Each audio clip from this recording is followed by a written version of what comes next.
Immigration Policy Institute recently found that the U.S. spends more on immigration enforcement than on FBI, DEA, Secret Service, and all other federal criminal law enforcement agencies combined.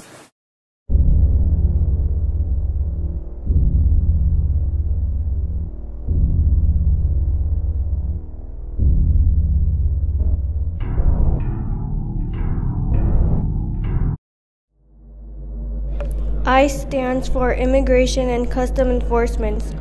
Over the years, there has been an increase of deportation, mainly starting in 2008. Many of these immigrants being deported are non-criminals.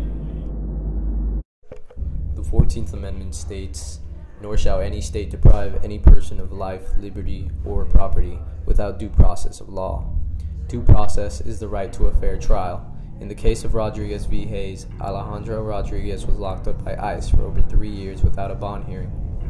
He went to court, requested his freedom, and won. The precedent that was set is that immigrants are not allowed to be held in immigration detentions for long periods of time without a hearing to determine if their detention is justified.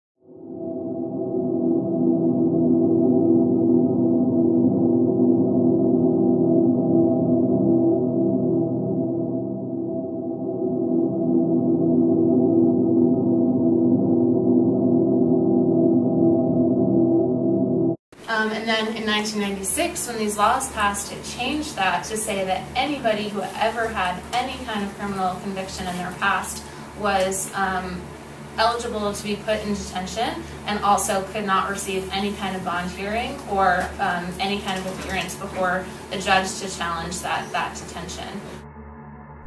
ICE says that immigrants inside immigration centers receive proper care and treatment, such as the access to medical care.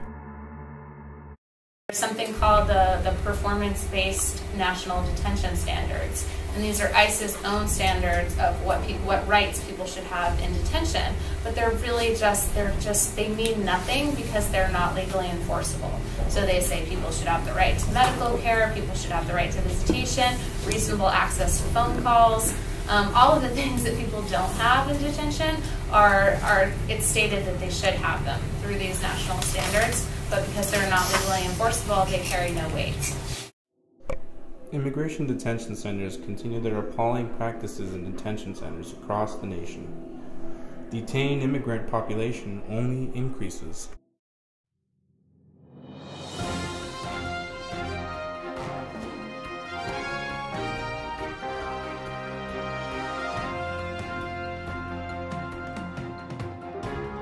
Subscribe to Civic's newsletter on their website to get updates for ways to get involved at www.nisolation.org.